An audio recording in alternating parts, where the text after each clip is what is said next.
Swayam Prabha. Digital India. Educated India.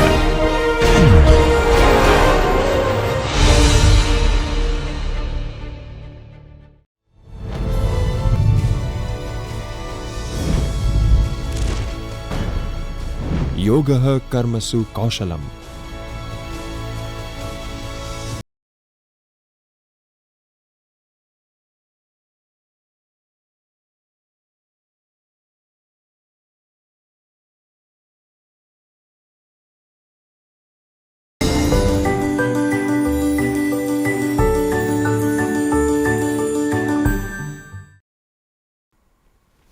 Dear friends, Namaskar.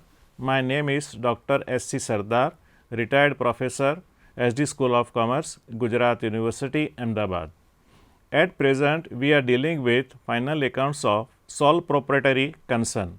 So far, we have observed discussion on preparation of final accounts, and today we will deal with part 3.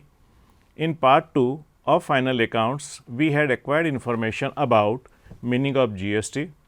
It is Goods and Services Act applicable on supply of goods and services and both. It is indirect tax. Number 2, types of GST. Number 1 is integrated goods and services tax. Number 2 is central goods and services tax. Number 3 is state, union territory goods and services tax. Friends, as a student of accountancy, it is very desirable for you to know the applicability of GST. In that case, the first is CGST and SGST for intrastate supply. Number 2 is CGST and UTGST for intra-UT supply. Third one is IGST for interstate or inter-UT or supply between state and UT. Fourth point which we have observed was meaning of input tax credit and setup of GST. Number 5th is order of setup of GST, and 6th is 2 illustration with setup of GST. In this part 3 of final accounts, we will have discussion on different types of accounting adjustment. First of all, let us understand what are adjustment. Adjustment are those business accounting transactions which are either wrongly recorded or are not recorded or both in the books of accounts. All wrongly recorded transactions are to be corrected and omitted transactions are to be recorded to arrive at true and fair position of the final accounts. The basic principle of accounting in the context of final account is disclosure of true and fair view of prepared and presented accounts. True means inclusion and disclosure of factually correct information in final accounts. Number 2, final accounts do not contain any material errors or omissions. Let us understand the meaning of fair. Number 1 is information of final account should be faithful. Number 2, no room for bias during preparation of final accounts. Number 3, no manipulation with accounting information. Fourth one is reflection of economic substance of transactions in the final accounts. Thus, to implement concept of true and fair view of accounts, accounting dealing with adjustment are inevitable. Let us see types of adjustments. Friends, there are 2 types of adjustments. Number 1 is explicit adjustments and number 2 is implied adjustments are known as hidden or unstated adjustment. First type of adjustments is explicit adjustment. These are those transactions which are noticed by the accountant after preparation of trial balance. This is very important. There can be some transactions which are wrongly recorded in the books of accounts. For example, salary paid rupees 5,000 is recorded to rent account. Here rupees 5,000 are to be deducted from rent and to be added to salary. There can be some transactions which are not recorded at all in the books of accounts. For example, wages paid rupees 10,000 is recorded in trial balance and rupees 2,000 is outstanding of current year. and it is not appeared in the trial balance. Here total expense of wages will be rupees 12,000 because rupees 10,000 recorded plus rupees 2,000 not recorded. For better understanding on these issues, you may refer chapter of rectification of errors. Number 2 is implied adjustment. The identification of such adjustments depend upon the accounting and auditing related understanding of accounts preparer. These adjustments are to be identified from given information of trial balance. For example, accounting year of the firm is 1/4/24 to 31st March 25. 10% loan of rupees 1 lakh obtained at 8% interest per annum on 1/4/2024. In trial balance, interest is paid rupees 5,000. This loan is obtained on 1/4/024. So, payable interest is rupees 8,000 because on 1 lakh we have to pay the interest for the entire year at the rate of 8%. Total interest is rupees 8,000, but paid is 5,000, thus remaining is outstanding interest rupees 3,000. Rupees 3,000 will be added to interest and total rupees 8,000 shall be shown in debit side of profit and loss account. Second effect of 3,000 shall be given in the balance sheet in liability side as a outstanding interest under the head of current liabilities. Now, we will see accounting effect of adjustments. Every adjustment will have true effect, debit and credit effect with same amount. It is possible that adjustment may affect more than two accounts, but total of debit and credit amount shall be similar. For example, by mistake rupees 25,000 are debited to sundry expense account, but rupees 3,000 are pertaining to office expense and rupees 22,000 are for supervisor salary. Now, adjustment entry, that is called rectification entry, will be passed. It will be passed like this. Here office expense will be debited by rupees 3,000, supervisor salary will be debited by 22,000 rupees and sundry expenses will be credited by 25,000 rupees because this 25,000 we have recorded wrongly and it is to be corrected, and that is why it is corrected. Now, you can see that there are three accounts affected: office expense, supervisor salary and sundry expense, but debit and credit amount are same and that is rupees 25,000. Now, friends, let us see components of final accounts affected by adjustment. It is possible that the effect can be confined to one component or two component or all components of final accounts. Let us understand this adjustment. Here we have table affected component of final accounts, illustration and explanation is given to you. Let us see number 1. Here in this case only trading account is affected by the adjustment. Let us have illustration on that. Rupees 5,000 of wages and are recorded as a carriage inward. Now, friends, rupees 5,000 will be deducted from carriage inward and added to wages expense. There will be no effect on gross profit or gross loss because both wages and carriage inward are items of debit side of trading account. Number 2, adjustment having effect on trading account as well as profit and loss account. For example, inward expenses rupees 12,000 are recorded as outward expense. Now, inward expenses is item of trading account and outward expense is item of profit and loss account. So, it is very obvious it is to be rectified. So, rupees 12,000 will be deducted from outward expense and added to inward expense. If mistake is not corrected, net profit or net loss will not be affected at all. Friends, in third case, trading account and balance sheets are affected. Let us have an illustration on that. Value of closing stock is rupees 63,000, but recorded as 36,000 in trading account. Credit side and asset side of the balance sheet. Now, this is to be corrected. Now, in trading account, rectification will be done in credit side, and in balance sheet asset side rectification will be done. Fourth case is where profit and loss account is affected. For example, rupees 5,000 of salary are debited to rent account. Both are the items of debit side of P&L account. So, here what is to be done? Debit side of P&L account rupees 5,000 will be added to salary and same amount will be deducted from rent amount. Fifth one is that kind of adjustment which are having impact on profit and loss account as well as balance sheet. Let us take illustration. Outstanding receivable interest rupees 7,500 is not recorded. So, in this case, credit side of profit and loss account 7,500 will be added to interest account and rupees 7,500 asset side of balance sheet as a outstanding expense we will show. Sixth number is where only balance sheet is affected.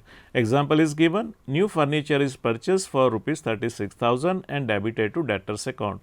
Both the items are asset side of balance sheet.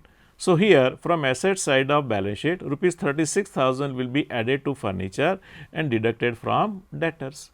Next one is trading account, P&L account and balance sheet. All three components are affected. Let us see one illustration on that.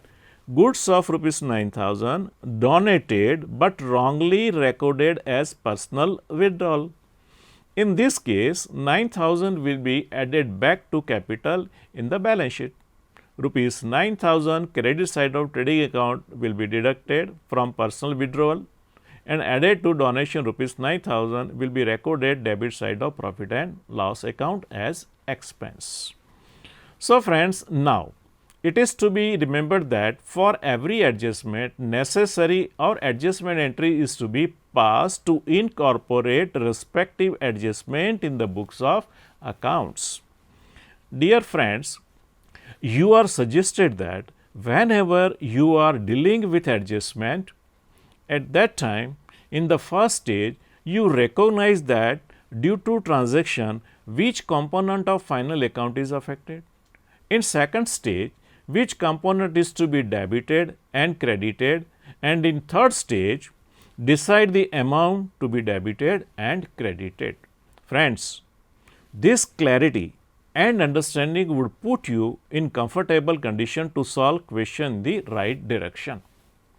Now, we will discuss different types of adjustment, and these are closing stock, outstanding expenses, prepaid or unexpired expenses, accrued or outstanding income, income received in advance or unearned income, depreciation, bad debts, provision for doubtful debts, provision for discount on debtors, manager's commission, interest on capital, goods distributed among staff members for staff welfare, drawings of goods for personal use, abnormal or accidental losses. Now, friends, before preparation of final account with adjustment, let us understand them, and subsequently we will study complete illustration inclusive of adjustment on preparation of final accounts.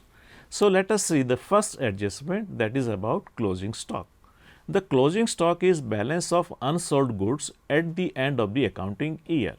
It can be part of opening stock and or purchases of current year. Generally, it is not appeared in the trial balance. To determine cost of goods sold, this closing stock is deducted from total of opening stock and purchases of current year.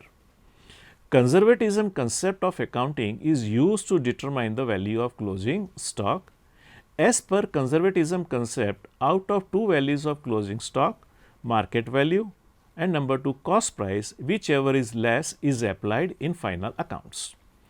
Closing stock is item of outside of trial balance. Thus, to incorporate closing stock in final account, its adjustment entry is to be passed. For example, we have closing stock and its cost price is rupees 45,000, but market value is 43,000. As per conservatism concept, rupees 43,000 will be recorded in the books of accounts. Let us see journal entry or adjustment entry of it. Here the closing stock account will be opened, therefore, it is to be debited by 43,000 and to be credited to trading account. So, here we have credited to trading account 43,000 rupees. With this entry or with this adjustment entry, closing stock becomes a part of current assets and would appear in the balance sheet at asset side. Since it is credited in trading account, arrived gross profit or loss would be accurate and precise for sales made during the respective period. Let us see their disclosure in final accounts. Now friends, we will see journal entry for closing stock. Generally, closing stock we are debiting and we are crediting it to the trading account. But when we are talking about adjusted purchase, at that time closing stock account will be debited in the same manner, but instead of crediting trading account, will credit it to purchase account. Now friends, due to this entry, account of closing stock will be created and value of purchase will be reduced. Due to this accounting effect, opening stock would not appear in the trial balance. Be careful friends, I am repeating this, be careful. Due to this accounting effect, opening stock would not appear in trial balance, but closing stock would appear debit side of trial balance instead of adjustment. In brief, when adjusted purchases and closing stock are given in trial balance, state where purchases would appear debit side of trading account and closing stock would appear in the balance sheet asset side. And formula for adjusted purchase is equal to opening stock plus purchases minus closing stock. Friends, now second adjustment is about outstanding expenses. Direct and indirect expenses are recorded in trading account and profit and loss account respectively. These expenses include wages, inward expenses, power and fuel, salary, rent, office expenses, stationery expenses, repairing expenses, commission, interest, etc. It is possible that on the day of closing of account, certain expenses remain unpaid. Let us understand accounting effect of outstanding expenses. These outstanding expenses can be of trading account or profit and loss account. Let us see one example. Assume in trial balance, salary expense is recorded at rupees 14,000 and in adjustment unpaid salary is of rupees 3,500. Salary appeared in trial balance is duly recorded in the books of accounts. Now it is simply to be transferred to profit and loss account by passing closing entry. That's it, because it is an expense of profit and loss account. The same accounting effect will be given for expenses of trading account. Now let us have a look on journal entry. Here friends, salary which is recorded in the trial balance, straightway we have transferred it to profit and loss account by passing closing entry. So salary account is closed through the closing entry and transfer it to profit and loss account. But outstanding salary, we have to record it, and for that we have to pass the adjustment entry. So salary is our expense. So salary account is to be debited by 3,500, but it is unpaid, so it is our liability. So it is to be credited to outstanding salary account. So here unrecorded salary is recorded now. It is our current liability. Then after friends, we have to pass the closing entry for unpaid salary also, for outstanding salary also. And this 3,500 again we have to transfer to profit and loss account. Therefore, profit and loss account will be debited by 3,500 and salary account will be credited by 3,500. After recording unpaid salary, it is transferred to P&L account through closing entry. So this was very interesting information for you people. Now let us see disclosure of salary in final accounts. Friends, as we know that in trial balance we are given 14,000 rupees salary which is paid, and that was the salary of current year. At the same time, salary of current year 3,500 we have not paid, but it is the expense of current year. Therefore, it is to be added to the salary. So 14,000 plus 3,500. So 17,500 is our salary expense of the current year. But out of this 3,500 yet to be paid. So it is our current liability and to be shown at the capital and liability side as a outstanding salary. Friends, this is our outstanding salary of current year, but next year this outstanding salary of rupees 3,500 will be paid. Let us see another example of outstanding expense where GST is levied. Friends, be careful for this question because this is little technical one. See friends, here during the year rupees 3,500 we have paid for the rent, and it is reported that rent of rupees 8,000 is yet to be paid, and applicable CGST and SGST is 6% each. This transaction is not recorded in the books of accounts. Further, GST is also to be applied. Let us have a look on this journal entry, how it is to be incorporated in adjustment. Friends, be careful about outstanding rent. What we have done over here, the rent account is debited by 8,000 because this is yet to be recorded, and therefore it is to be transferred to profit and loss account. So, rent account debited by 8,000 rupees. Applicable CGST is 480 and applicable SGST is also 480, that is 6% of 8,000, and we have to write it and to be debited because it is our rent, this is our expense, and on that we have to pay the respective GSTs. And then finally, we have to credit to our outstanding rent account rupees 8,920 will be shown capital and liability side of balance sheet. For unpaid rent, closing entry also to be passed, friend. Be careful for that. So, therefore, profit and loss account to be debited by 8,000 rupees and rent account to be credited by 8,000 rupees. So, after recording unpaid rent, it is transferred to profit and loss account through closing entry. Dear friends, kindly note that for any outstanding expense of trading account or profit and loss account, same accounting effect will be given like outstanding wages, outstanding inward expenses, outstanding power and fuel, outstanding office expenses, etc. Now friends, let us have a concluding remarks. Let us recollect our discussion of this part. In this part, we have discussed about meaning of adjustment and their role in final accounts. It is mandatory to rectify transactions which are not recorded or wrongly recorded to arrive at true and fair view of final accounts. Meaning of true and fair view. Factual information without any manipulation should be disclosed. Types of adjustment, implicit adjustment and explicit adjustment and their explanation. Number 4, component of final accounts affected by adjustment. Here, first is only trading account is affected, trading and P&L account both are affected. Then trading account and balance sheet are affected, only P&L account is affected, P&L account and balance sheet are affected, only balance sheet is affected, trading account, P&L account and balance sheet are affected. Then different types of adjustment, and from that we have acquired detailed information for closing stock and outstanding expense. Friends, we will discuss all the remaining adjustment in the next part 4 of final accounts. Friends, your regular revision on previous modules will help you to create better understanding and clarity about preparation of final accounts of sole proprietary concern. Thus, keep on interact with your friends. We will meet soon for part 4 final accounts. Thank you.